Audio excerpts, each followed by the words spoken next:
And we are live, man. Appreciate y'all tuning in, man. We are back for good. Mailbags on the way, but there was a lot of storylines we had to hit, man. We kind of kicked it off, Coach. If you tuned into the Common Man podcast yesterday, our guy Reggie Barlow had something come up, so we had to jump in and kind of what was it, like be quick on our toes, right, Coach? Man, we had a whole nother show, no prep, no research, the whole hour of talking about the biggest storylines that you guys wanted to talk about.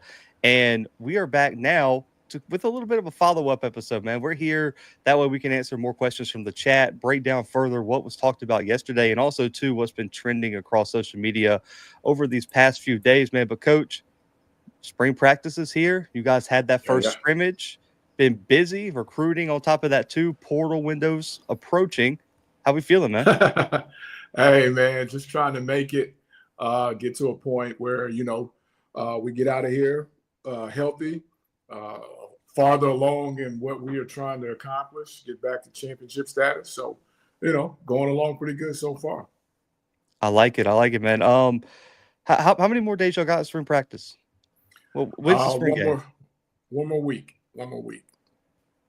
Perfect timing, right? Because I feel bad for the programs. There's a few programs who haven't started spring practice yet. Coach, could you imagine being in spring practice, having to manage the portal on top of that too? Scary times, brother. Scary times. I don't know how we're going to do it, man. But listen, we got a lot of topics to hit today. We'll hit a quick one. We were a little bit late on it, man, but we were supposed to have him as a guest yesterday. But Reggie Barlow named the next head coach at Tennessee State, replacing Eddie George, right? Coach supposedly bringing in a guy you know very well, Shannon, as the OC over there, bringing in a longtime defensive coordinator and Greg Williams as well, a very experienced staff, a staff that has a lot of names that are going to ring bells on the recruiting trail. Coach, we've already kind of went through and graded the hires. This was a very late one. Give me your grade for this hire. What are the expectations for Barlow? And do you like how quickly Tennessee State moved? Because I think a lot of us, including myself, hit the panic button. Like, if we don't get this hire by the end of March, we're going to be in a lot of trouble here. And I really like how quickly they move with this hire. Oh, yeah. And it's going to be interesting to see because Greg Williams is, like you said, an experienced guy, NFL ties, NFL background. I would love to see how this is going to translate. I think it's going to be exciting times for that program. But, again, I don't think Greg Williams hits the iron as hard as those other guys from Delaware and Norfolk State, so to speak, when we're talking about kids and knowing who you're going to fall up under. It's not Bill Belichick-ish. I think anytime you talk about Bill Belichick, the TB12 comes up. I don't know if Greg has that, but the experience is just as good, just as much. So, great hire for Coach Barlow, great hire for Tennessee State. So, it's going to be interesting to see how that translates to college football. I'll be curious to see how they approach recruiting, right? I still think I would say a B plus, right?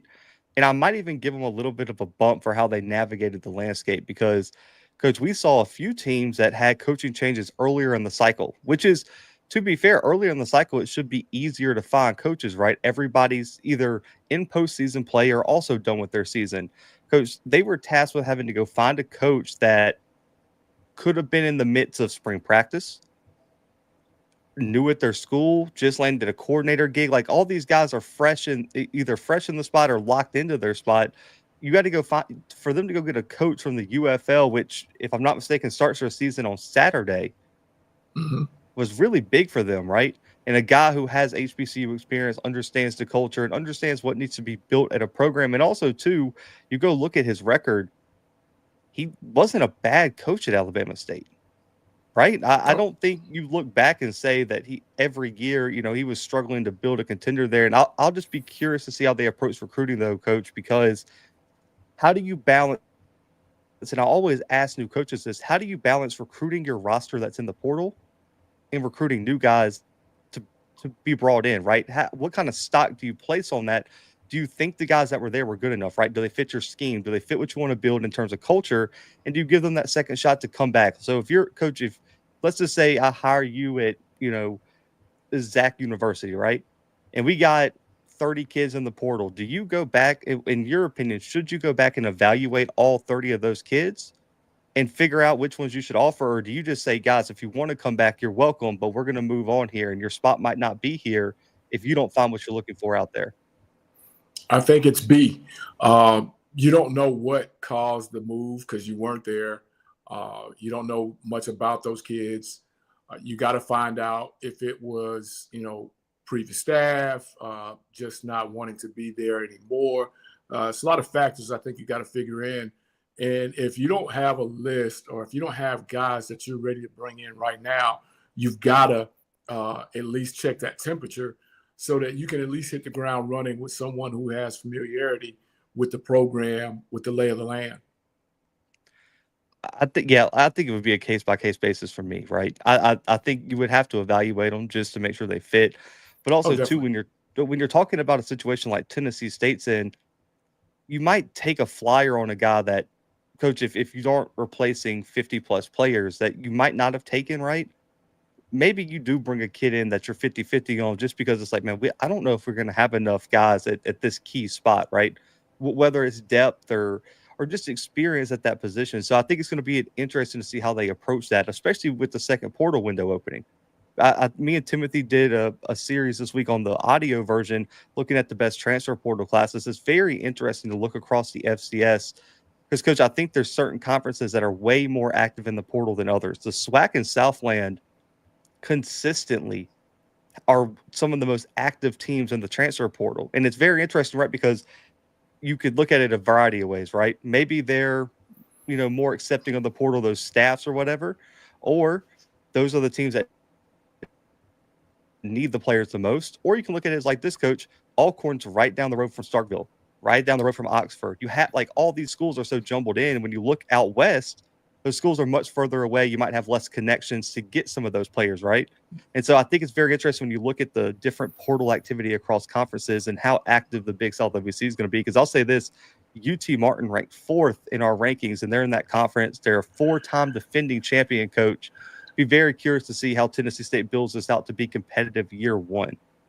And we've talked about this several times, man. That's why when you start talking about it, start smiling. The portal was a very tricky situation. And you really don't have a lot of time with this second one to, I want to say, do full evaluations. It's really a crapshoot at this point because you're not going to be able to get those guys that you bring in this second portal until July, maybe June, depending on where you are, June, July. And you've got to build continuity. You got to build a brotherhood. You got to build a program with 30 plus guys, 40 plus guys, whatever your number is. So you've got to really, really do your due diligence, man. You got to kick those rocks. You got to check tires. You got to call anybody that you think that would have any information on this kid just to make sure it fits. And it's got to happen quick because now I'm recruiting Zach out of the portal, but I can't drag my feet because I've got to assume that Zach has other people that are recruiting him out of the portal as well. So this has got to be a quick process that's got to turn around. And if you've got more than, I'll just say multiple that you're trying to get at one time to fill a roster, man, it can be really tricky. Yeah, I don't think when I look at the first portal window, I think my number would differ, right? I think I think based on the data we've been presented so far, I'm talking just FCS. I don't really want to take it to P4 because it's completely different. But in FCS, the best strategy for the portal, what the best teams do is they keep their guys in-house, they develop them, right? And then you evaluate your roster come the end of the season, and you go get select guys out of the portal. The best portal strategy is to take, I think, 5 to 10 guys at most, right, Coach? And you plug those guys into key spots where you need experience. You might need to raise the floor. I think the portal should raise the floor of the room. I don't necessarily know if you can build a team to go win a championship when all the top guys are from the portal, if that makes sense, right? Like, especially in the spring window, right, Coach? And I think Coach Wells yesterday, if you went and watched the interview with Eastern Kentucky head coach Walt Wells, he said we need 4 spots for the spring window. So we need 4 positions. He said those 4 guys aren't going to win you a championship. He said you look at 4 guys out of the 85 that might be there, right? Non-scholarship and scholarship. He said, what's 4 from 85? He said, that's like 1% of your roster.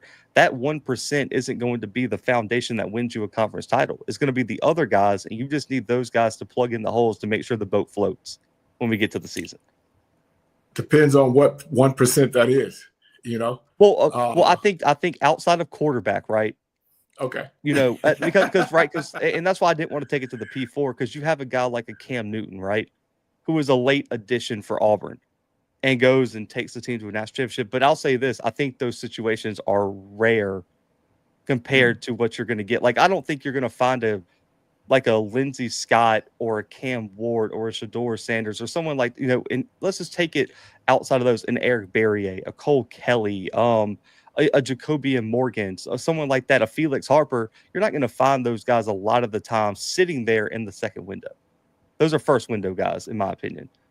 Yeah, because even for them, I think it's a strategy that they have to, figure. Unless something just goes terribly wrong in the spring, like you said, you're not going to find a Cam Ward, a Lindsey Scott, unless something just terribly goes wrong. So it's strategy, no doubt about it. But it depends on what you have in house. It depends on how close you feel you are to closing the gap to the top, or if you're at the top, how close you are to continuing to close that door on the others. So, to each his own, but it's really tricky. It really is. Very much so. Coach, one of the biggest storylines this week, and I heard about teams looking to move down. My first thought was FCS to D2, which is common sense, right? That's what you would figure. Yeah, Coach, we had St. Francis. Yeah, we had St. Francis announced their dropping from the NEC at the FCS level, Division I, all the way to Division III earlier this week. And it was a move that I feel like was a wake-up call, because, Coach, even on this show, we talked about there were teams who, with this house settlement and with the landscape of college football shifting, there were going to be teams that were going to move down. They didn't feel comfortable where they were. And at the end of the day, and I've heard this from multiple people, there are a lot of teams faking it to be Division I. And people missed it because this team didn't have a football team. Coach, if you remember, Hartford made the NCAA tournament about 2 years ago. They also dropped back down to D3 after that, but it wasn't as publicized because you didn't have a football program associated with it, I believe. And you look at St. Francis, Coach, they beat Kent State. So they have they had one of like the 6 FBS wins in the FCS this year. They make the NCAA tournament, and we're a buzzer beater away from winning one of those big money shares that goes to the NEC. For winning an NCAA tournament game, that program, less than a month later, makes the shocking announcement they're going to D3. Give me your first thoughts on this. And 2, I mean, what's next? I mean, because I don't know about you. I think there's going to be more teams that jump down. I don't know if it's going to be a substantial amount that you see go from D1 to D3, though. Yeah, and if you remember, my initial thoughts, if you remember, it wasn't months later. Like, this was a couple weeks after that game, maybe a week later. So this tells me this had been in the works for a while. It was just, the timing of them dropping it. So, this is something they talked about for a minute. I got to believe there's other people that are talking about it as well. When those moves are made, Blue, they're not knee-jerk reactions. It's not something that we came in and we talked about on Monday and we just voted on Thursday and we're going to go with it. Because there's so many ramifications that come with that. There's so many things that I don't know if the common fan understands and is involved in that. You got kids on scholarship. You got multiple kids on scholarships. You've got programs that are going to have to be dispersed, kids that are going to have to find places to go, coaches that are going to have to find places. So I would like to think that this is something that didn't just jump up, but this is something that they had well thought out, and they've got contingency plans for everybody that's involved. Now, there was a report that came out, Coach, and I want to get your opinion on it. supposedly none of the current coaches were informed about this decision until it was announced. So this would be like Alcorn dropping to D3 and said never getting to have a conversation with anybody who was making the decision. I've been a part of that, to be honest with you. This is kind of how, a program that I was associated with, you heard the rumors, which I got to believe they heard the rumors that this was going to happen. And you hear that, okay, you've got one more, maybe two. And then December, you got 6 months, So I can believe that this happened. I just, and I hear, because I get this. This was my first thought too, until I talked to some people, was why D3, right? That just seemed like such an extreme move to me. It's because, Coach, people don't remember this. D3 don't have scholarships. You clear a lot of money off your books. You clear a lot of money off, and there are ways to pay the players at D3. I don't want to just say every kid's playing for free at D3 because that's not true. But you wipe a lot of money off the books for that. And, Coach, if you're going to make a move like that and then reevaluate your position ultimately in collegiate athletics, it would be kind of smart to jump to a level where you don't have to worry about scholarships per se. And I think it's a smart move in terms of that. And then also, too, apparently the conference, there was a whole feasibility study that one of the NEC insiders did where the travel cost is going to go way down in the conference are joining. And at the end of the day, the school and, Coach, we've talked about that there needs to be some sort of agreement in the university, right, that sports matter just as much as academics. Athletics mean just as much as academics. And I don't know if that was the case at St. Francis, because based on the statements that they released, it appeared like they were putting more of a value on academics over athletics. And if you're going to do that as a university, which is fine, and I'm not saying that's a wrong thing to do, maybe D1 isn't for you. And it's okay. And I really do think that kind of pushed this move into the forefront of the shocking announcement that we saw earlier this week. And I'll say this, I've talked to some people who are connected. I don't think that's the only NEC school that's thinking about it. And there are some schools in the FCS that are thinking about it that are pretty successful in various sports that you would probably not expect either that are talking about it. I got to believe that as well. Even in this space here, I talk to you. I talk to my guy. What up, Bailey? I see Bailey in the chat. Talk to Coach JB. So you've got to believe that even in that space, they are talking to people from other universities, whether they want to admit it, come public with it or not. You've got to believe that they're talking about it. They're gathering information. They're gathering numbers. And they're coming up with these different scenarios. And that was just the one scenario that worked best for them. And, truth be told, like we said, Zach, this ain't just a year. This is not a move that was made in a year. I got to believe that this was talked about years ago. And this just happened to be the time. Could it have been a worse time? It could have been a worse time because they were involved in arguably one of the better games up to this date in the NCAA tournament, you know what I mean? March Madness. And then a week later to say that you're doing away, not doing away, but you're dropping down. And the other thing that comes with that, you don't have to have the required amount of sports, So again, you really get to clear some things off the books if the money issue was really the big issue. One of the biggest issues I've heard from, and listen, I got to talk to some ADs that are, they're not, because I know a big part of our YouTube base, and we talk a lot of HBCU football here, these are non-HBCU athletic directors I talked to about this. The biggest concern with the House settlement is if you go up to 105 scholarships, how do you fund enough women's scholarships to meet that Title IX requirement? Because, Coach, this is what I don't think people are understanding. Let's just hypothetically say every FCS school had enough money to go from 63 to 105. Let's just hypothetically say it, and it's not true because there's only about a handful that really can afford that. Coach, how many of those schools can then, on the flip side, expand their women's scholarships enough to still keep that distribution that has to clear for Title IX. Maybe less than a handful. But before you really dig into that, I want you to just give the very basic definition of the house settlement for the people that may be in the chat, because I'm sure we've got hundreds in the chat that may have never heard about the house settlement and not what it was, what it is. Just a very basic, because I know we could really peel it back, but just a very basic. If you could kind of give that very basic definition so that everybody will understand that. Well, so I think everyone's like kind of clear on the definition of it. I think let me clear up the misconceptions. That might be a better thing. So the inner workings. So the inner workings.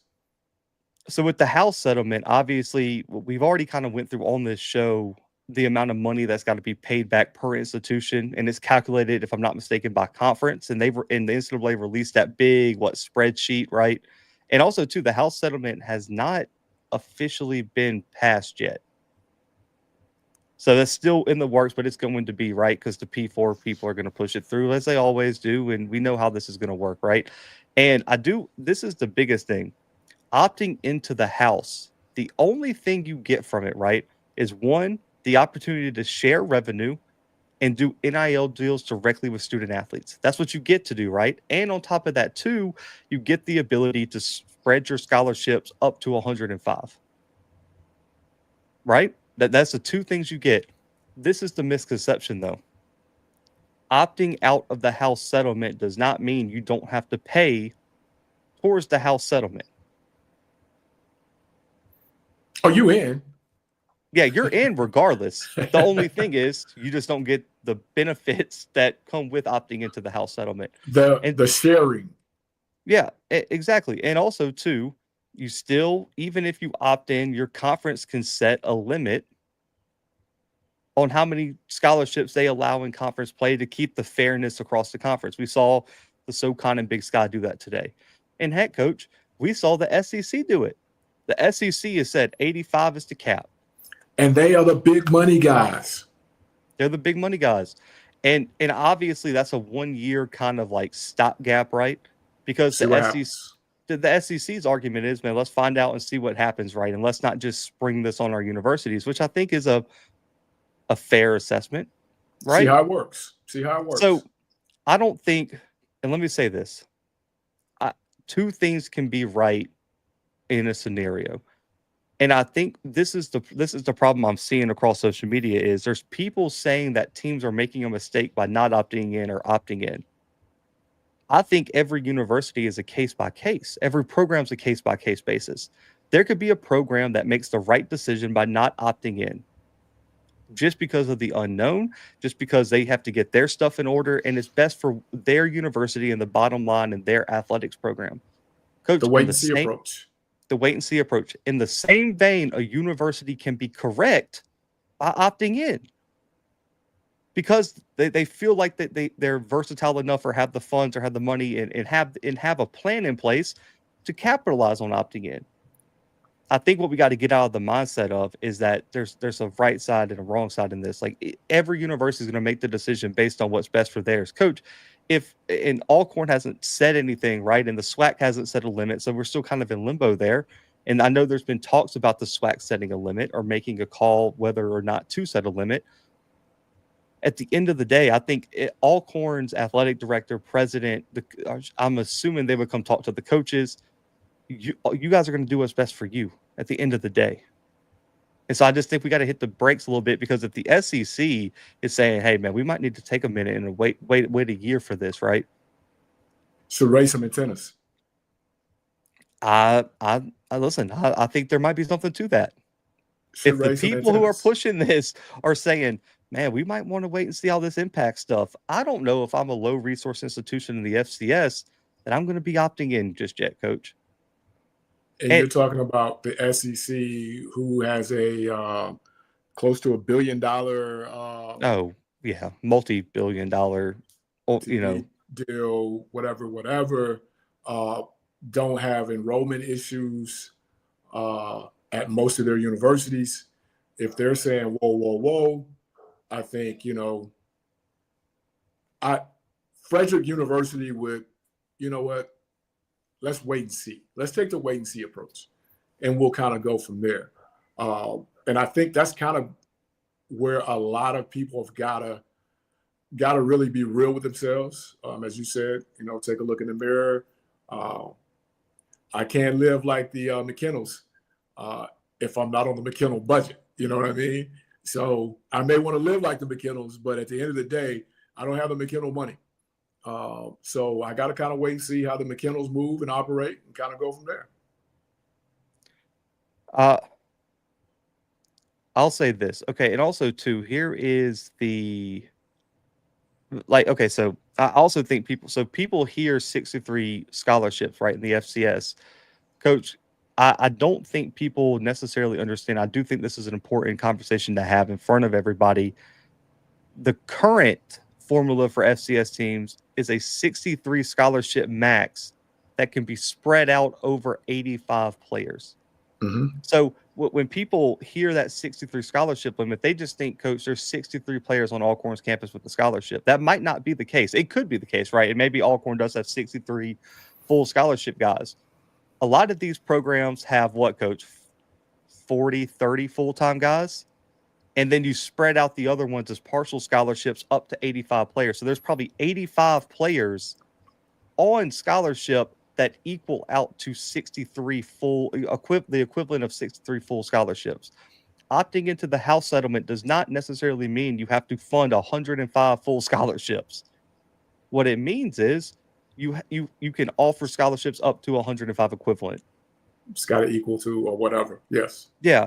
And so I think it's going to be interesting to see because, Coach, I've talked to head coaches, I've talked to assistant coaches, and I think I've covered every single conference where I've talked to a coach who has intimate knowledge about the scholarship limits and the funding in their conference. I think the percentage of schools that can realistically afford to push to that 105 is a lot smaller than a lot of people think. Oh, definitely. And we can stay on the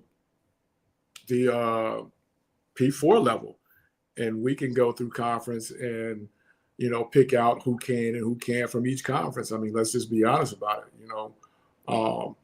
Utah State is not the same as Utah from the outside looking in. No. You know what I mean? If we are, kind of looking at it, UAB is not the same as Alabama or Auburn when we stay within the state of Alabama. So again, you may think just because they're at that level that they are well off. That ain't the case. That's not the case. So with the SEC, they're keeping their scholarship cap at 85 instead of allowing teams to go to 105. And, Coach, today, the CAA, so there's three conferences, if I'm not mistaken, that have all kind of, in the FCS, that have already made a decision that the CAA did not set a scholarship cap.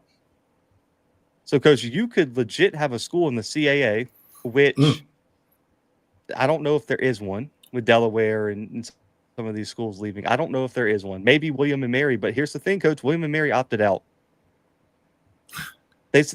They're pulling the North Dakota State approach. William and Mary and UAlbany said, we're going to wait a year. We're going to opt out for a year. If it works out for everybody, we'll opt in next year. Here we come. But the rest of the conference has not either made a decision or they've planned so far to opt in unless something changes down the stretch, right? The CAA as a conference as a whole opted in. Those two opted out. You still have time, right, to opt out if you want. So now what happens if, I'm trying to come up with a real example, right? Because there's schools in the CAA that absolutely cannot do this. But let's just hypothetically say Rhode Island. Rhode Island, Coach, could just throw some money out there, get up to 105 scholars, and man, do you know the advantage they're going to have over like a UAlbany? For at least a year and a half, 2 years. Yeah.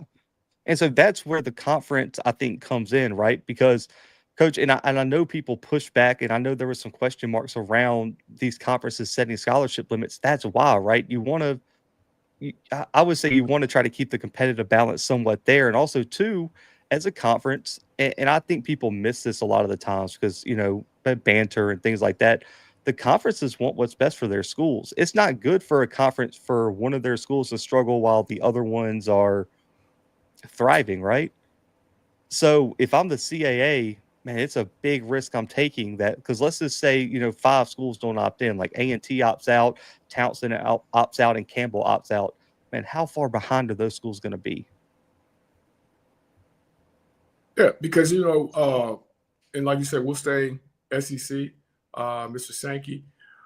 He doesn't want one top notch and then the rest bottom feeders in his conference because it makes it look bad on him. He wants his conference to be the most competitive conference it could possibly be, not just one-sided, not top-ended. And I think that's what all commissioners want. So when you talk about someone coming in and getting a competitive advantage, that's where it's a tricky slope because as coaches, as athletic people, you have a competitive edge, a bone about you to where man, it's not in our best interest. But you know what? Blueblood University opted in. We got to jump in and follow instead of the wait and see. This day and age, man, I still believe that you can get, as Dick Vitale used to say in college basketball, with the portal and the way the rules are, you can get healthy really quick. Yeah. So there's no rush. You can get healthy really quick. There's no rush. But then you can also go from playing in the NCAA tournament to, man, we're not dropping down go to level. D3. We're dropping down 2 levels. They went from playing Alabama State to play the #1 overall seed in Auburn to now worrying about if they're going to be able to beat Mountain Union in the D3 playoffs. Like that's the shift in mindset we just saw in front of our eyes.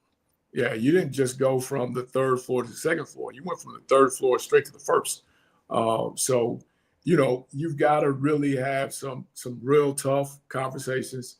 You got to have some real reality checks. You got to put some egos to the side, and you've got to focus in on what's real, and that's the numbers and what's going to be best for your programs going forward. Because everyone in the country has suffered some type of enrollment issue. And enrollment drives what? Yeah, so money. If you don't have the enrollment, it's going to be tough unless you just have an endowment that's out of this world. And I'm sure some of them do. But getting those that's on that endowment list to fund you in this day and age is probably going to be a lot tougher than, it used to be in the past, so to speak. I do want to clarify real quick. So the SoCon today, let me just they're going to keep the scholarship cap remaining at 63. This is what the Big Sky is doing, though. They're keeping it at 63, but they're allowing the schools to spread that out over as many as 105 student athletes. So you can spread it out over 105, but instead of, that being the equivalent, right? It's the equivalent of 63, which is a lot harder to spread out over 105 than if you just had free reign. Because you got to have some serious people in that room to get that money breakdown, right? That's a fact. And also, too, I'm going to say this, and this is from Zach McKinnell's speculation. This does not come from a source. It did not come from the Big Sky. I really do think they did that because they saw what Sac State did behind the scenes, raising all that money. I think they were like, bro, we are not about to let them buy a championship. We got to put a cap on this. But Sac State's got obviously they got an endowment out of this world, man. So they've been sitting on some stuff. I'll say this. I think Sac State, but I really do think Sac State will be FBS before we see the next team drop down. I'll just put that out there. I think they're going independent within probably 2 months. June 1st-ish, maybe. Write it down. I somewhere around there, I got a feeling, and this is just my prediction. I've heard, some conversation about this. They're going to announce they're going FBS independent for 1 year because they got enough funding to do it for 1 year, coach. And what they're doing is they walked into a casino, coach. They threw all their money on red. It hit. No, and it didn't hit yet. It will hit if they go FBS independent and force their way into an FBS conference next year. But at the same Man. vein, you got enough money to let it ride one more time if you don't get in next year? Big Let me question grab mark. this. Let me grab this, Zach. I'll be right back. All right, you're good, man. So, yeah, man, I just wanted to kind of clear up a little bit about the house settlement. There's been a lot of conversation on social media about it, and things like that. And Miss Faye, yes, there's a lot of schools that are really struggling to already get to like 85. And I think that's the thing that gets lost in this. And I kind of wanted to wait for Coach to get back here on this because there's a large conversation. We talked about it a little bit on this show, and I do want to say this: this is not me disagreeing with the idea from anybody, right? Because I do like the idea of a majority, or let me just say this: a subsect of HBCUs coming together to form a conference that tries to make a push for FBS. I don't mind. I think that's a really, really creative idea. The interesting thing though is, are all those institutions going to be willing to fork up the money to fund your program like like an FBS program rather than an FCS program? And that's going to be the question to me is, with Title IX and all these different things, if you force your hand, right, or try to force the NCAA's hand, is everybody going to be able to invest enough to make it, right? And I keep hearing TV deals being the backing of this, right? I don't think a TV deal is going to be enough to fund a move like that. You're going to need another source of money outside of just a better TV deal to make a move like that. And so and this isn't me giving pushback. And I think in this space too, man, we got to do a better job of having a difference of opinion and having a real debate about it, rather than, because I already know what's going to happen. Someone's going to clip it and take it over and be like, "Man, Blue is shitting on your idea, and he don't believe in it, and he's giving all these reasons why it won't work." Bro, a TV deal ain't going to be enough to fund a move like that. Coach, you got me? Yep. Coach, I was talking, and we kind of talked about this yesterday, the idea of taking the top, let's just say 8 to 10 HBCUs, forming a conference and forcing your way into FBS, right? That's been a really, really popular conversation topic. And a lot of people I saw asking, how's this going to be funded, things like that. And a lot of people are talking about, man, we just need a better TV deal, and that's gonna stabilize this conference. I don't think a TV deal is going to be enough to fund a move like that. Personally, because a TV deal at one point, you get money every year, you get that payout, but is that going to be enough? Because I think there's a big difference in, Coach, and we talked about this, raising enough money to pay into FBS, right? But there's a whole lot different conversation of a one-time payment to force your way into the door. Coach, man, I could force my way into a $500,000 house, but Coach, man, when that mortgage bill comes, am I going to have enough? Am I going to have enough money to pay the mortgage on this house 4 years later? And we've seen a lot of schools make the jump from D2 to FCS and it not work, right? Because of that. Because you had enough money to fund it for a few years, but then, man, were you getting enough money on the back end of this move to stabilize yourself, right? And also to the other big thing, I'll toss it to you, Coach, is it sounds good in theory, right? And it sounds good because I think what you're doing is you're kind of pulling the Jacksonville State method, where it's like, yeah, G5 might be in danger, right? And we don't know what G5 is going to look like, and it might be the new FCS, but at least we're here if that's the case, right? But the gamble you're taking, right, is you've just spent all this money. You just did all these things to force your way into this new door. And we talked about this yesterday, Coach. Bro, that door might just be your own house. You might just end up right back where you were. So do you think that's something? Oh no, do you think that's something that could ever happen? Because me and you have knowledge, right? That there were talks of like a super conference happening with the ultimate goal of moving to FBS. And I said yesterday, I think if the move's going to happen for something like that, it has to be now. Because I think if you wait 5 years into the future, the door is going to be locked and it's going to be cemented up. And I don't know if there's going to be a pathway for that. But at the same time, I do think there's important questions that need to be answered about this potential move that a TV deal isn't going to check the box for.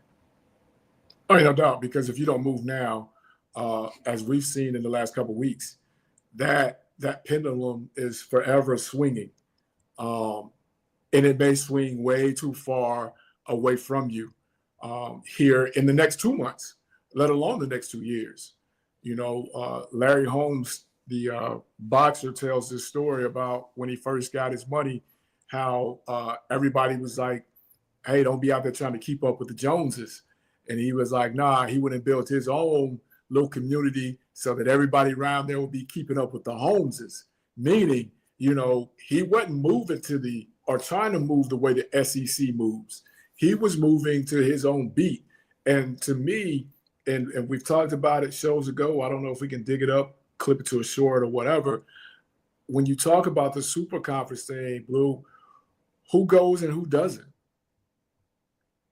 Who has more value than this? And do you have enough value customers to bring to the table?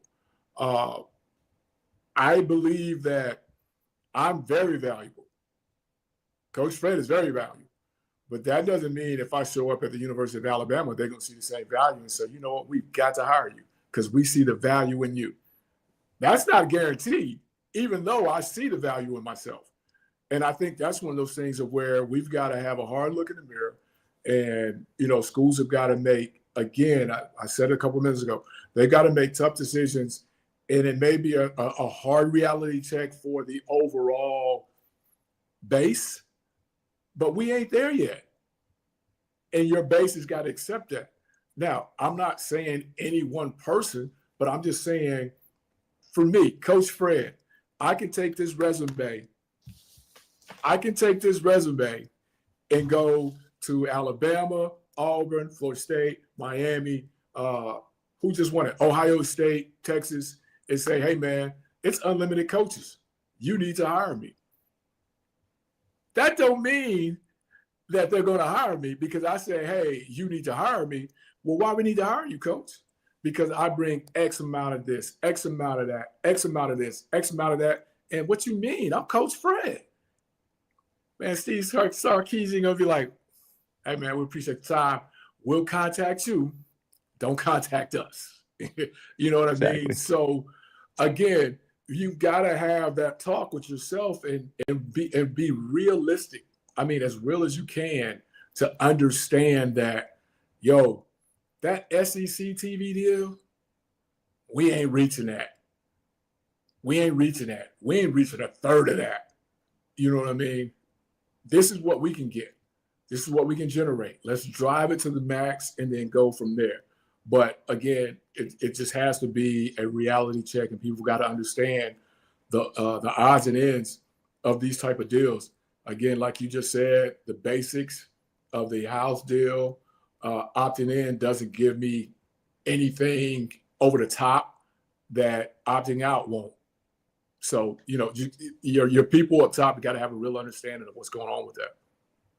And also, too, this is the thing I think that's missed with the house settlement.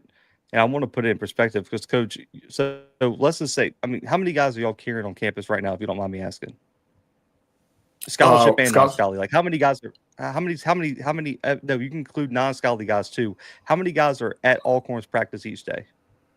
We've got 85. 85, right? Coach, let's just say Alcorn opts into the house settlement next month, right? Whenever the deadline is. Are we forgetting, Coach? So y'all have 85. You think you're going to find another 20 kids in the middle of the summer to come play for y'all next season? I mean, you can because it's 8,000 of them in the portal, but how is that going to work? Good kids. Yeah, that's how that are going to be contributors. That's what I'm saying. Yeah, how's that going to work? Yeah. So I don't even think opting in this year really gives you a massive advantage because once you get past this spring window, right, these kids are kind of locked in anyway. Can't really negotiate a new NIL deal in August. And that's 2 points I want to make, not to cut you off. One, I think when people look at some of these things from the outside looking in, there are some big universities that are in the red. Ohio State won the Natty and was like millions in the red. And then two, people will say, and since you brought them up, and I see someone in the comments said something about them. Number two, people will say, how are they in the red when they had a payroll of NIL money of $60 million or whatever? That was the collective. That had nothing to do with the university. So that wasn't university money that was paid to it. You know what I mean? That was outside entities that had that payroll for those guys to have that NIL budget like that. So, those are two things that I think people really need to understand in that. I'm very curious. Listen, like I said, I don't think there's a wrong answer. I think the programs that are opting in are doing what's right. Yeah, are right for the university. I don't think year one you're losing much by not opting in. Yeah, because they're not saying you can't come in next year. Yeah, it's a year by year thing. So, Coach, you can opt in this year and then opt out next year too. It can go either way. So, but for me, I'm just talking about if Zach McKinnell was making the decision for McKinnell University, I think I would probably side with what the SEC, North Dakota State, and these schools are doing. And I think for a year, I would want to see how it affects, because at the FCS level, right, Coach? Now, if you're a P4 school, I don't think you have a choice. I think you're going to have to opt in or compete, right?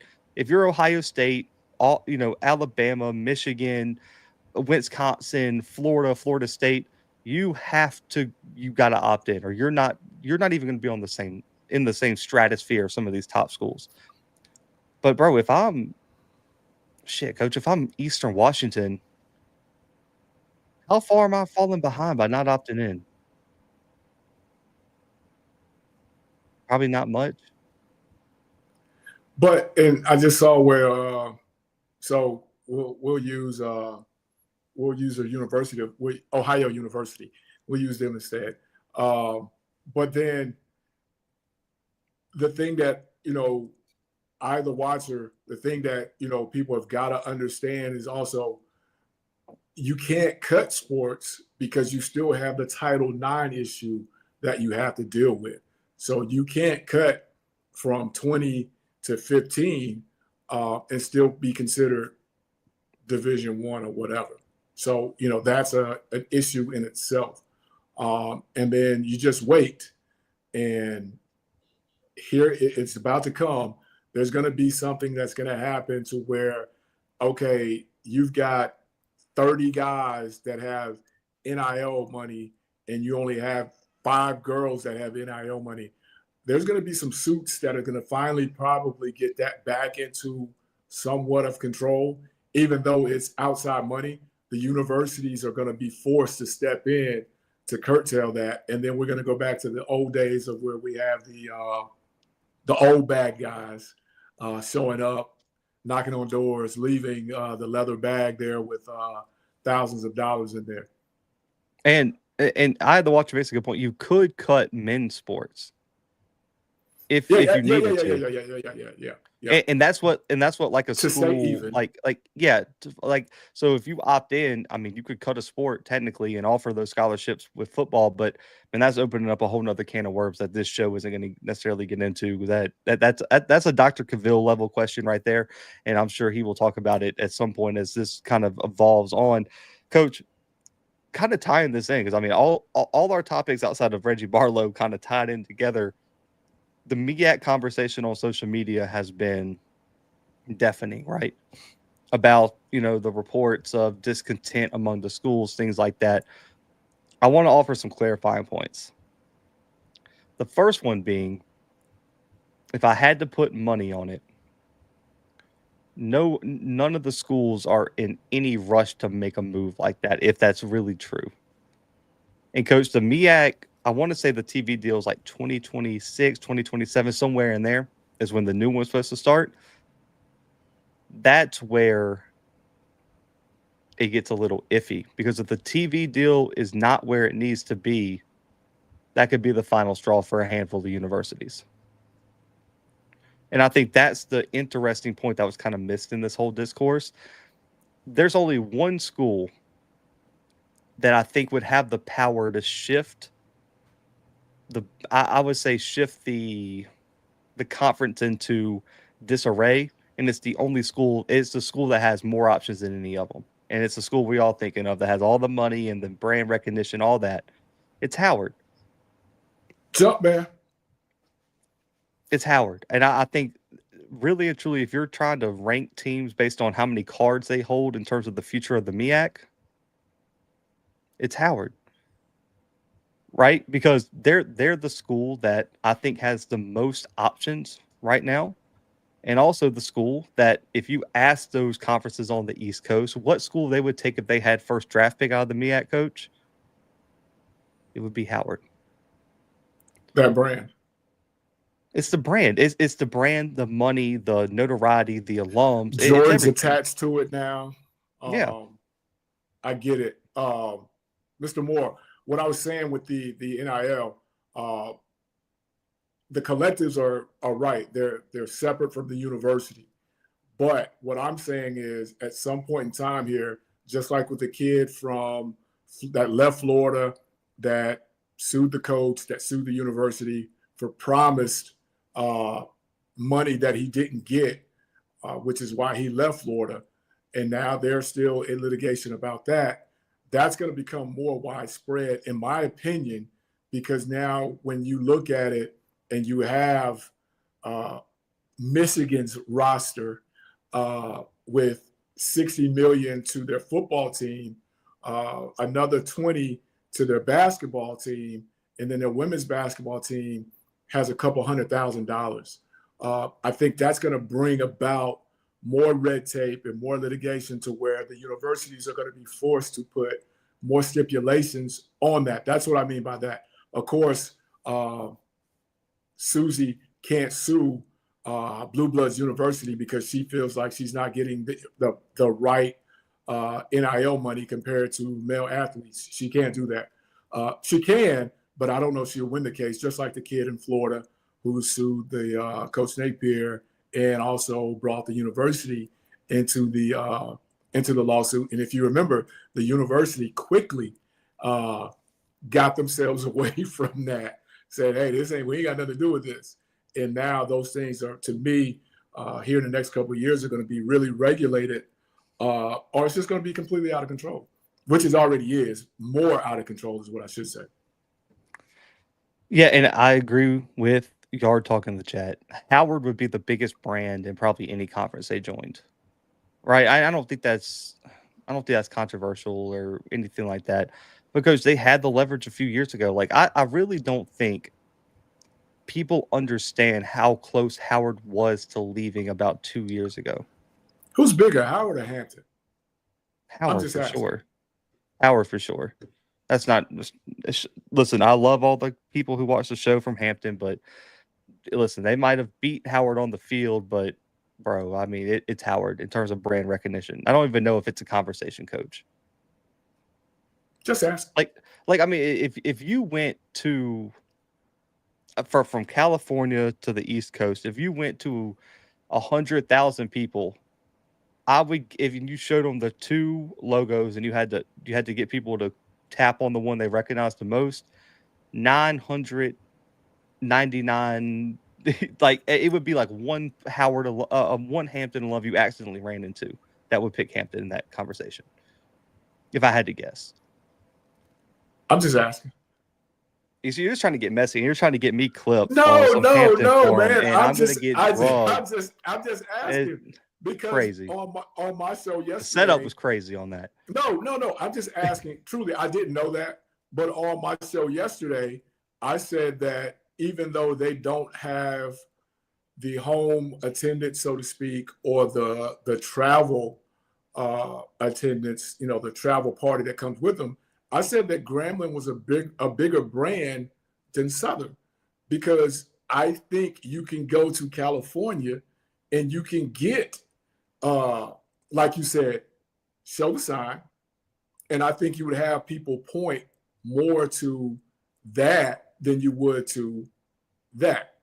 That's all I'm saying. But I didn't know the Hampton Howard dynamic. That was my whole little deal. Jesus Christ. I'm not making a comment on that. You're not about to have me on Southern pages too talking about that. I mean, I'm being serious, man. Oh my God, bro. This is too much. I don't want to get back into brand recognition, man. I don't know if you remember, Coach, there was a big argument on social media probably about a year or two ago about who's the biggest brand in HBCU athletics, and it got out of hand with a quickness. A very No, I with don't remember that one. a very it got bad. So I'm just gonna stay away. But brands are brands, whatever. I don't really care who's got the biggest brand. Yeah, God, where were we? You just took this one like to left field. I'm trying not to get clipped on that. No, that was a serious question because I do not, I didn't know. I know and someone in the now chat that even said they thought A&T is a bigger brand than Hampton too. okay. I just know when Howard and Jumpman Jordan, that was just, you know what I'm saying, to me. That pushed it elsewhere for them. But I should have known that it was that type of brand for Jordan to attach his name to that. So that's on me, no doubt about it. No, you're good. I would be curious. I do kind of want people to put in the chat who has a bigger brand, Southern or Grambling. I want to see the results because I think that's a conversation to be had. An interesting one. Just because like I think historically, like you would probably say Grambling, right? Just historically Yes. with Eddie Robinson, but also Grambling hasn't had the recent success. I think Southern has possibly caught up or surpassed Grambling in that aspect recently. I could go with that. I think I kind of agree with SC. Like I think it's a tie or maybe Southern slightly above, just because you got to think how far. Like I don't know if you saw the like March Madness had a TikTok, right, where they were asking the players in the NCAA tournament, what year would you have to be born not to be considered old? Coach, the answers were like 2002, 2004, 2000, 2005, 2000. So you look at it like that, right? The current generation, I'm talking about, because Coach, I'm still young. I'm 28. The kids, the generation even under me, bro, they have no idea of what happened with Eddie Robinson in the 60s and 70s. No idea. I can just remember, growing up in Florida, I can remember Grambling shirts, Grambling hats in like stores in Florida, in Polk County, in Hillsborough.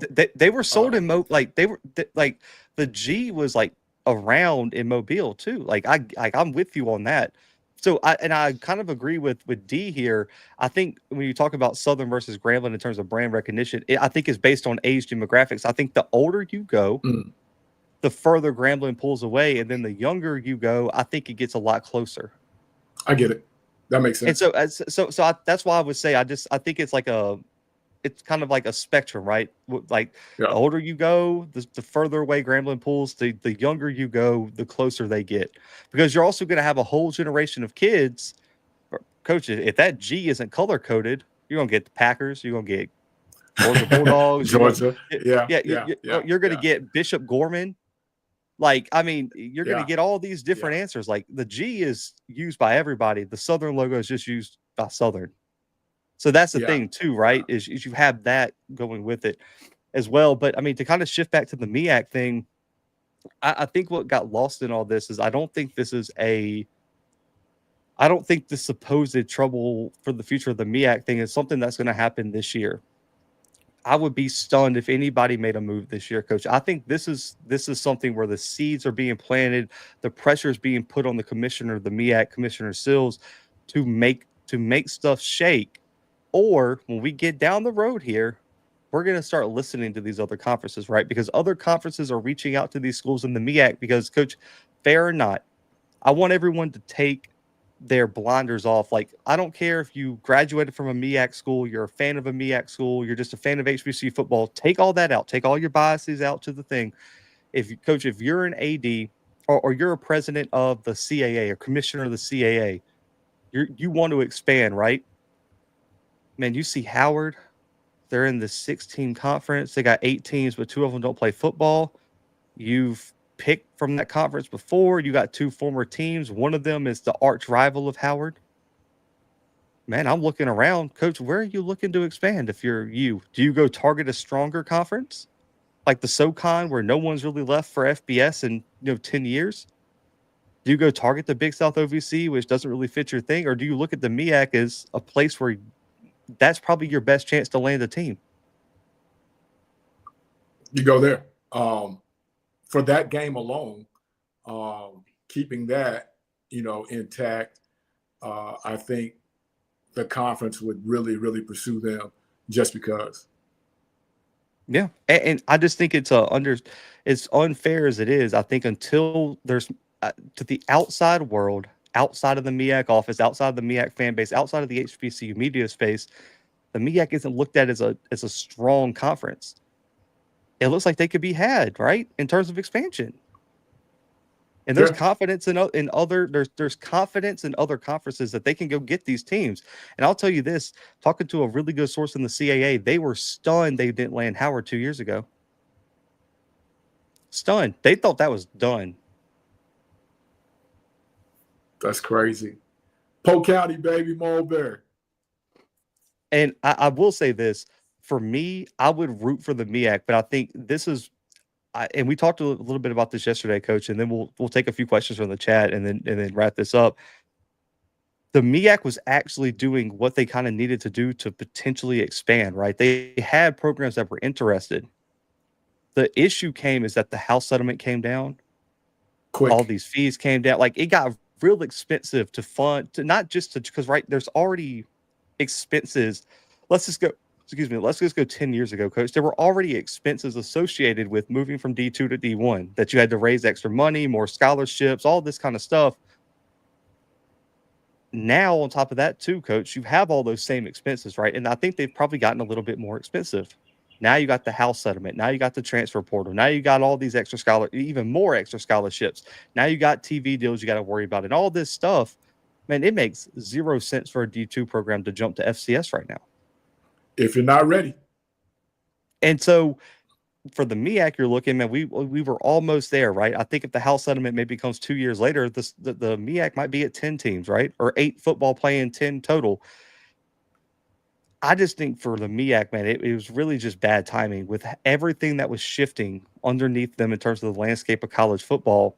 It came at the completely wrong time for them. And I really do think that set back their potential expansion plan and to try to bring some stability to the conference. And I think the people in the conference are a little nervous, Coach, because the deal you negotiated, right, with ESPN, we're talking TV deal right now, it was a little easier when you had all these teams in the conference. Coach, you can't feel confident going up to ESPN with 6 teams, 8 total if you want to include the 2 non-football conferences. Coach, I don't feel like I have a whole ton of negotiating power.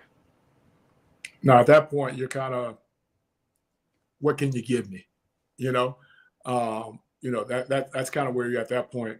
But before we open it up, I just think if I'm in that chair at the MEAC, I've got to come up with a way, and don't think I'm crazy for saying this, but I've got to come up with a way to go and get Clark Atlanta, Morehouse, and maybe a Tuskegee right now. I've got to come up with a way. How though? Right? Because I got to come up with a way. Y'all can put it on layaway. We can use Afterpay. We can do anything, but I've got to come get those guys now to show these other schools that I'm trying to move it forward. I got to come up with a way, because if not, I just think you're going to be stagnant to the point to where that offer comes to Howard. They're going to be like, well, hey, man, we sat here for 3 years, chilling, waiting, trying to see what you're going to do, and you didn't do anything, so we out. Coach, I just think you got to come up with a way. And I know what you're saying. But it sounds good. No, I don't disagree with you that that's what should have happened 5 years ago. Oh, ain't no doubt. Like that should have already happened.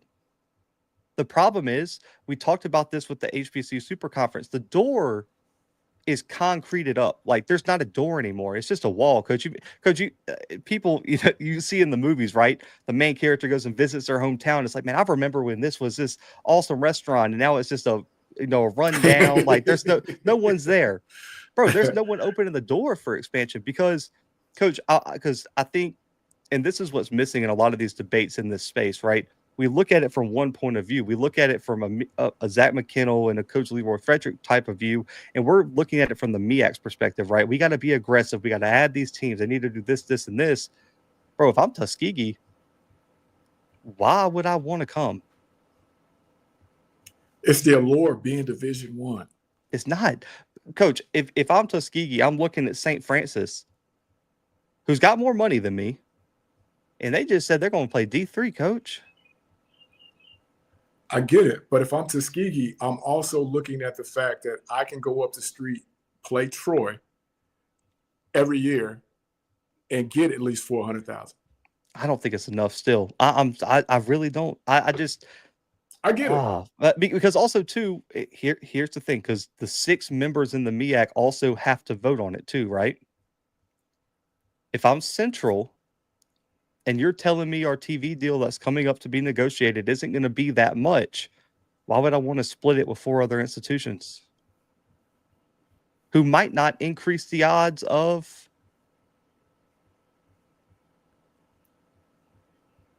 getting more money, right? You get the Atlanta market, so it might be more, right? But does it increase it enough where Central and Howard and Morgan are getting more money per year than they are right now? Because, Coach, they're not going to sign off on any additions if they're getting 1 cent less than they were getting the year before. Well, I get what you're saying, and I'm with it. And maybe it's not that. Maybe it's, hey, SIAC, let's get together, man. Let's talk merge. Oh, Jesus Christ. I'm just saying. I'm trying to get, I'm about solutions here. And if we're trying to maintain this and I'm sitting in that top chair, I've got to turn over every stone at this point. I got to. Hey, you want to come? No? Okay, cool. Hey, what's up? The other problem is I'm looking at it from this perspective. Some of the schools you name were the schools that were supposed to come and decided they weren't going to come. So, therefore, it gets a little tricky in this conversation because some of the schools you named, I know were planning on coming and decided that it was against their best interest right now. They didn't keep them in the room long enough, man. You got to keep them in the room long enough. You got to show them. Well, to be fair, you have to have something to keep them in the room. Did they have anything to keep them in the room? They didn't have enough of this, man. They got this in that room, and they sit down and they go through a bottle of this. We come out with a merger, bro. We make it happen. I just don't. I don't know what the future is. I'll say this. I think the only, and this is where, because I still think there's logistical issues that come with an HBCU super conference that people just aren't addressing, right? And it's because you create the super conference in a vacuum, and then you bring up these problems, and people just, and I talked about this a little bit earlier, people just point at you. So if you bring up anything about the HBCU super conference not working, all they're going to say is, oh man, you're just hating on the idea. You aren't seeing the vision. You're just saying we can't. It's like, I'm not saying you can't. I'm just saying here's issue A, B, C, and D that we have to figure out before we just say a super conference is going to solve all our issues.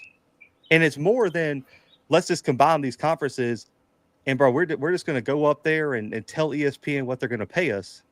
And it's like, that's not how that's not how this works. No, and I know that. Don't think. I know that. I know that. We know. Yeah. No, I'm not talking about you. I'm just talking about like the people who get mad when you bring up, because I don't think it's a bad thing where if we're going to talk this idea, right, we should have an open conversation of the pros, cons, and things we have to figure out. Right? We have to figure out travel, and maybe you solve that with pods. I like the idea. You have to figure out how you're going to get a better TV deal. Who's going to negotiate it? Who's going to be the commissioner? Which schools are being left behind? Because not everybody can come up. Everybody can't come because everybody's not going to bring. It's like when we were in school, man, and we had that barbecue. You had to put in. Sometimes we let you slide, but you can't keep coming and eating all the leg quarters and drinking up the Mad Dog. If you exactly, put, you didn't bring nothing to the tailgate. Yeah. So why are we going to let you be at the tailgate? And also too here, and Coach, we got this direct feedback from an AD who talked about this potential super conference. The problem is there's a handful of universities that, one, know they're not going to be included. So why would they sign up for a plan where they know they're not going to be included in the plan? And then two, there's a handful of universities that have what did okay, I don't want to say that quote, but like what did Cat Williams say? An unnatural allegiance to losers. Like you're And that's not tied like to you. a bro, like you're tied to a school that you know is not going to make the cut, and so you're not going to sign off of it. So because the university you're tied to ain't going to be in there either. You've got to come up with different ways, and then I think, for me, and we can move on to the chat questions after this, but did you see what the NFL did to the NBA with the Christmas Day on paid TV? Yep. That's an avenue you've got to tap. Yeah. College football, you've got to tap it. Agreed. And I think, I don't want to say it. I don't want to say it that way, but you can't be afraid to bring it. Hey man, look, I need 10 minutes. Elevator pitch. This is what I got. This is what I bring. Boom. After 10 minutes, if you want to hear more, boom, I got more. If you don't want to hear any more, okay, cool. I'll go somewhere else. But I know the NBA was very upset when the NFL put that those two games on Christmas Day on what was it, Amazon? Yeah, no, Netflix, right? Netflix. Yeah. Netflix. And then they got Beyonce for the halftime show as well, which skyrocketed the views as well. Shout out to Texas Southern Band for capitalizing on that. Yes, I hope they capitalize on that. They did, because them and Jackson, those two bands had a crazy year between them and Jackson doing all the different things they did. But I think you've got to get your elevator pitch together, and you've got to go and you've got to knock on these doors, and you've got to find out what's going to want to hear more. Hey, B, 4 years ago, I hit you up with an elevator pitch. Boom, we've been rocking ever since. Every year. I didn't know if you were gonna take the elevator pitch, but I gotta have it, and then I gotta have some things to, my guy. I mean, I'm a little upset Josh, with you too. I'm a little upset with you too, but we'll talk about that later off camera. I saw something on Twitter today, and I was just like, I can't believe he's going there first and not coming here. Oh, first. yeah. Hey, shout out to Josh too, man. Landing the speaking gig at Grambling, man. Shout out to you, man. And also too with everything he's done with the BCIC HBCU Nightly, man. My guy's been working. And there you go. Yartalk said we can't have a super conference if Josh ain't the commissioner. I second that. But we've got. He said all he needs is an invite. So hit him up, man. You got it. Say less. But you've got to have people that aren't scared of the word no. And I'm not saying they haven't tried those avenues, but if I'm sitting in that chair at the MEAC office, I've got to explore every avenue, because where there's smoke, it's fire. And I also too, and I don't know how many people watched the show yesterday, because the whole part of the super conference thing, I don't think you make a super conference and stay in FCS. Makes not like what are we doing, right? Because I guess if you did, you could include everybody, right? But the goal would be, and you hear this associated with the idea of the super conference, is we make a super conference and we go kick in the door for FBS, because the NCAA is scared of getting sued right now. So they're letting players play for their 19th year. We got, Villanova just signed a 29-year-old punter like yesterday. Let's go, baby. Yeah, shout out to Villanova. So if that's the case, right? So let's just say the strategy is the super conference, we're going to force our way into FBS. The thing that I don't think people are considering is the ramifications of a move like that, right? Because Coach, let's just say you do it. Let's take whatever 8 to 10 schools you want, bro. We tell the NCAA we're going FBS. Try to stop us. They allow it, right? I would bet every single dollar in my checking and my savings account right now that it would take less than 2 weeks before the Big Sky, Missouri Valley, UAC and CAA said, okay, we're coming too. And you know what would happen? The NCAA would be like, whoa. We just increased the fee to be here. We didn't want you here anyway. All y'all are going right back to where y'all just were. Bro, it can't happen. Like, that's why, that in my opinion, that's why I think it's highly unlikely that, like, the NCAA is going to draw a line somewhere, right? And they got to. Yeah, and I think they're going to draw a line with the portal, with the house settlement, everything. Like, there's going to have to be a stop to this chaos eventually, right? Because the sport isn't going to exist if the chaos continues the way it is. If one conference forces their way into FBS, what that does is, let's just imaginary gate, right? You break the lock, you take the door off, we're going FBS. Everybody's going FBS at that point. And then here's what you do. You've burned all the bridges now with the NCAA, right? Because you said y'all have no power, we're going FBS. The whole FCS would move up that could afford it. You know what would happen, Coach? It would turn into AAA baseball. No, the P4 would build that new fence right around P4. And guess what we got, guys? Marshall's going to win the FCS National Championship in 2028. We're going to have Marshall versus App State for the FCS National Championship. It would just be all the FCS again, all together, man.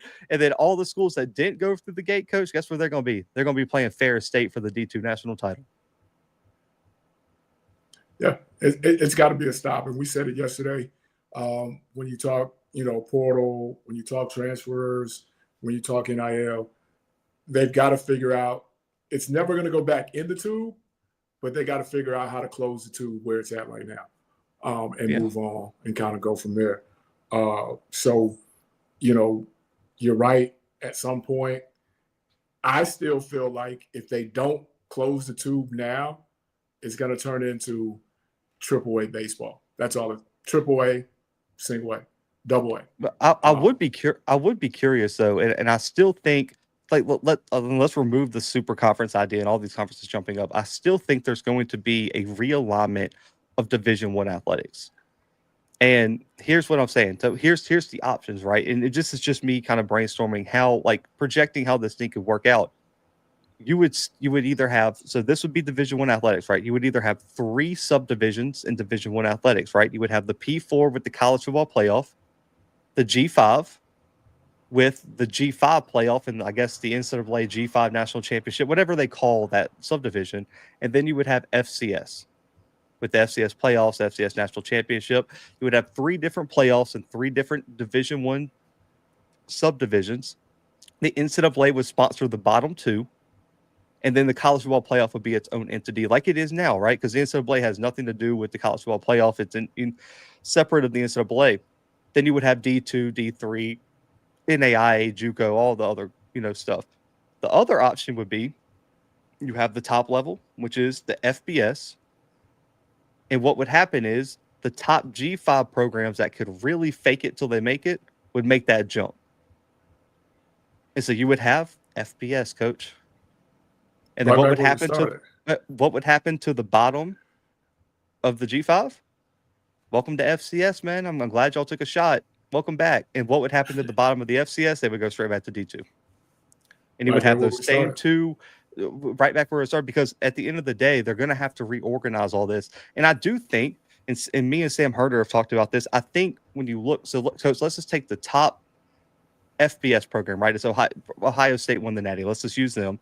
Ohio State, you take the bottom, the lowest of the low Division I program that you could think of, whatever that may be. How much room is between Ohio State versus like Stetson? Like what is the distance between those 2 programs, right? Would it make more sense to divide those programs between Stetson and Ohio State into 3 subdivisions or 2? And I think there's an argument that there needs to be 3, right? Because I do think, listen, Ohio State is significantly ahead of where Tulane is.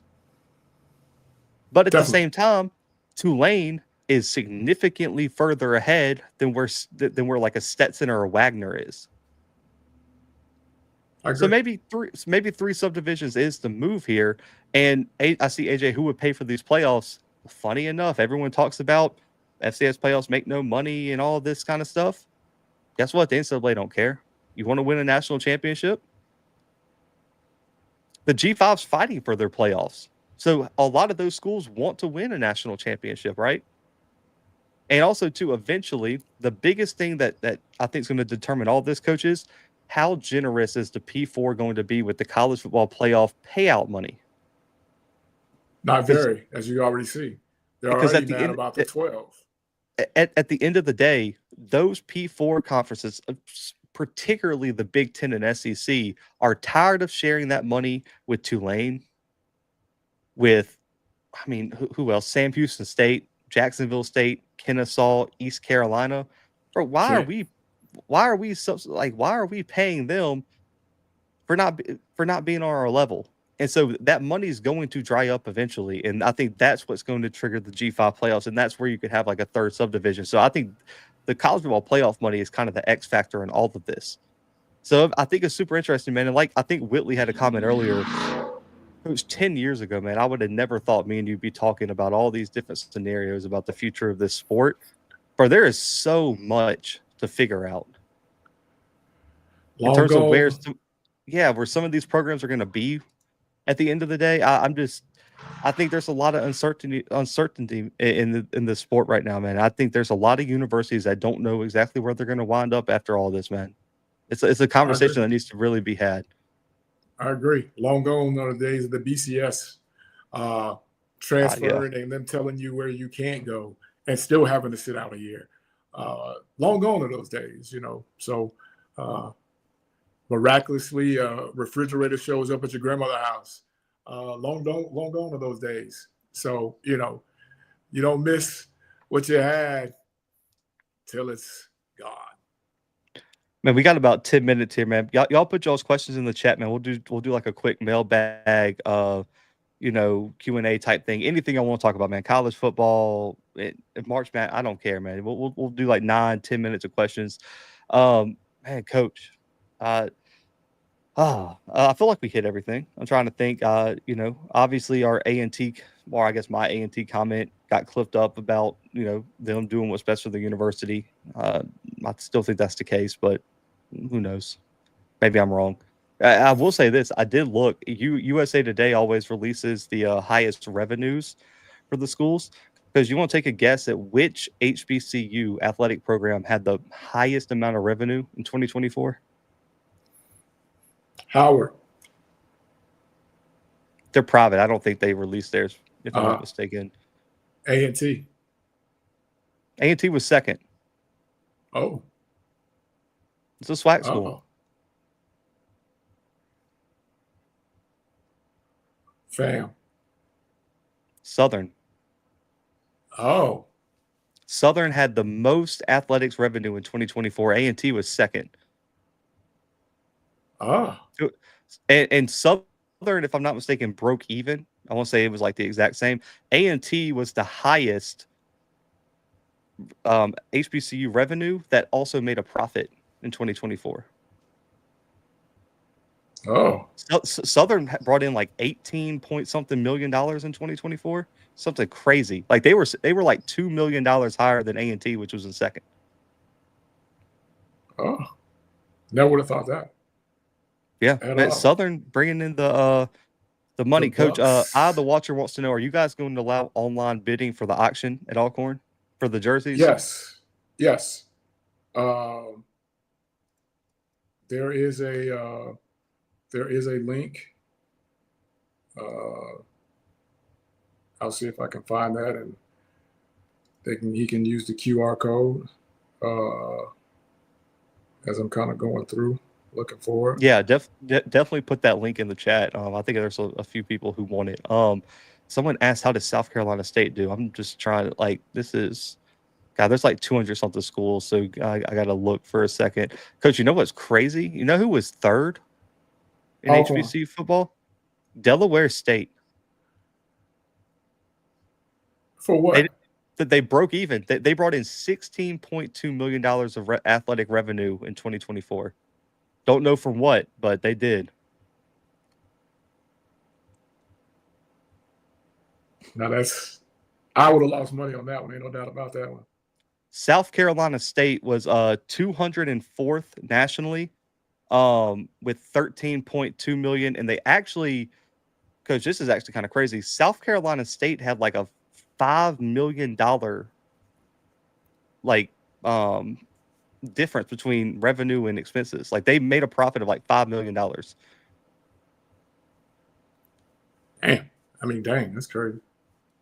Yeah, that's good. FAM, and what's funny enough is South Carolina State ranked ahead of FAM and Jackson.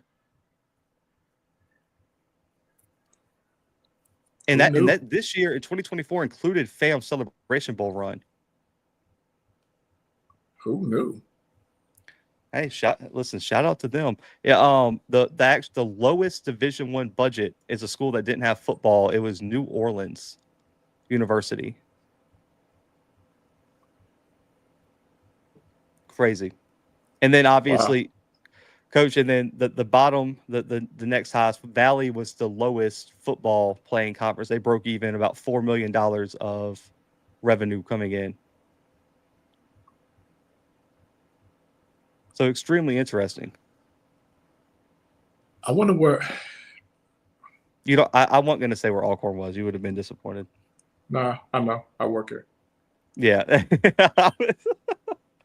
Y'all were 4th from last. Y'all were 229 out of 232. That's okay. We're coming up, baby. Yeah, let me see if I can post this link. You got it? Oh, no, I was posting the data link. I don't know if it'll work or not, but I posted it in the chat. Hey, it'll be interesting because, Coach, you know, UNO was D-Lob, you guys were 226. You guys were above Chicago State, Maryland Eastern Shore, Alcorn, Coppin, Valley, and New Orleans.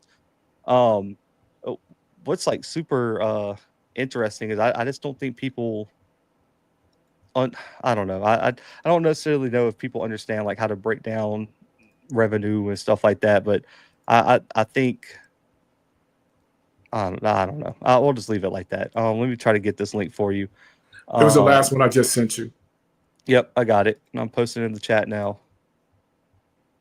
So the second link I put in the chat, guys, is the link for the Alcorn auction. Man, go get y'all some Alcorn merch, man. Go support my guy, Coach Fred. Go support is it the 1871 Collective? Yep. Go support that as well, man. We got to get my guy some recruiting money out there so we can go get some more studs, man. But Coach, I guess as we sit here, any last questions, guys, put them in the chat, and then we're gonna roll up out of here. We have a mailbag episode coming next week. We'll probably do one of these live streams with just some current topics. I'm sure something else is bound to pop off with the transfer portal and the madness. Coach, a good topic. I don't know how many people watched the show yesterday. Man, this eligibility thing is getting out there. I don't know how we've gotten to the point where you can play in postseason All-Star games and come back and play. So let me ask you, Coach, if you're the HBCU Legacy Bowl, like we have a wide receiver who played in this game, participated in the HBCU Combine, he gets to come back for a year and potentially go play in that game again, Coach. If he goes to an HBCU, right, because he hit the portal. I don't know how we've gotten here.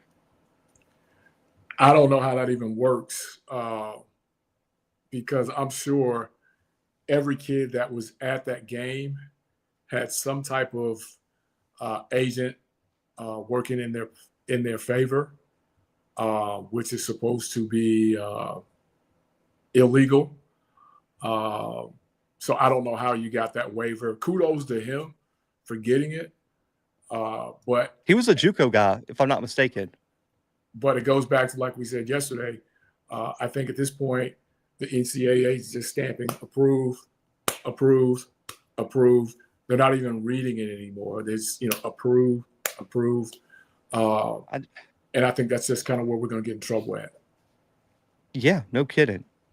Like, we got a guy, like, it'd be like going to play in the Senior Bowl, man, and coming back and winning the Heisman, and then going back and playing in the Senior Bowl again.